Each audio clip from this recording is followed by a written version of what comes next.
Hey guys, in this quick video I'm going to compare the Plaud node with the Chime node and also with the Plaud NotePin, and what are the things that you have to be aware of between all of these. So with the Plaud node, you have a high transcription accuracy and AI assisted summaries using ChatGPT 4.0 and Claude 3.5, compact, math scale, MagSafe, compatible design that easily attaches to phone, so that's like also good.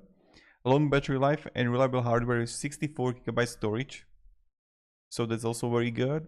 And advanced app features including custom prompts, mind mapping, and question answer interactions. And then you're gonna have also like the free AI starter plan for it. Now the cons: requires a proprietary charging connector and smartphone app dependency. No wearable option, designed mainly for in-phone recordings. Now the NotePin, on the other hand, what you can actually find here is that it's wearable, ultra portable for form factor, so great audio quality and discreet for meeting or field work. Now the cons of it is that touch activation can be finicky. Many users report difficulty registering taps. Also, Bluetooth singing and reliability issues reported, especially when pairing with phone. And shorter battery life, slower upload of long recordings. So that's something that you have to be aware of.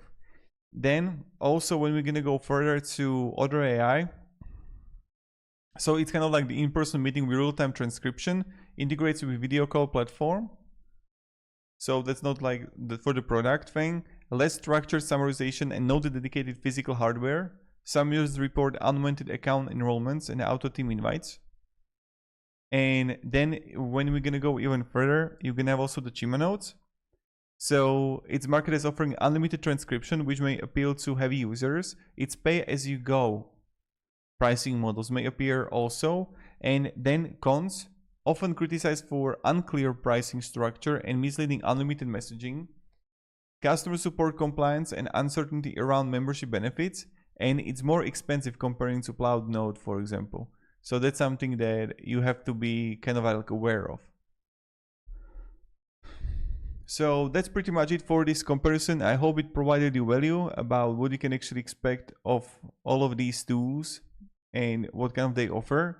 So thank you very much for watching and have a great day and goodbye.